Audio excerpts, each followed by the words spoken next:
Jésus, pierre d'achoppement. Je suis frère à Samuel Benjamin. Jésus dit, celui qui tombera sur cette pierre s'y brisera. Et celui sur qui elle tombera sera écrasé. Matthieu 21, verset 44. Mais vous les religieux, vous êtes tombés sur cette pierre qui est Jésus-Christ. Éphésiens 2, verset 20. Et vous avez été brisés et écrasés. Ce qui veut dire, vous êtes morts. À cause de votre incrédulité, aucun de vous n'est devenu Jésus-Christ, afin de ne point pécher et d'être sauvé. Quand vous dites, on ne peut pas devenir Jésus, mais il suffit seulement d'aller à l'église, de donner sa vie à Jésus, de croire que Jésus est Dieu, d'être baptisé d'eau au nom de Jésus-Christ, d'obéir aux 10 commandements, de se dépouiller, de croire au prophète ou au guide, de confesser chaque jour ses péchés pour être sauvé. Oh, quel achoppement!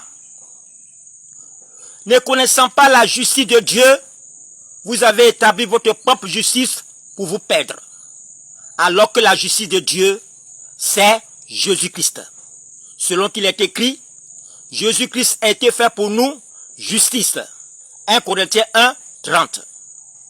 Afin que quiconque devient aussi Jésus-Christ soit juste et sauvé.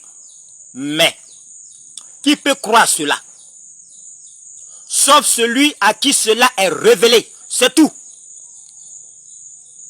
Le Seigneur a dit, sur cette pierre, je bâtirai mon église, et que les portes du séjour des morts ne prévaudront point contre elle. Matthieu 16, verset 18. Ce qui veut dire, qui deviendra Jésus-Christ, la pierre, et qui péchera? Qui deviendra Jésus-Christ et qui ira au séjour des morts? Personne. C'est de ça qu'il s'agit. Mais vous, incrédules, dites qu'il s'agit de devenir Jésus-Christ afin d'être sauvé, vous scandalise. Donc, Jésus, rocher de scandale pour vous. Et c'est à cela que vous êtes destinés. C'est vraiment dommage. C'est vraiment dommage. Alors, vous qui croyez que Dieu vous baptise du Saint-Esprit afin de devenir Jésus-Christ de Nazareth et afin d'être la race élue, la nation sainte et le peuple de Dieu. 1 Pierre 2, versets 7 à 10. Soyez bénis.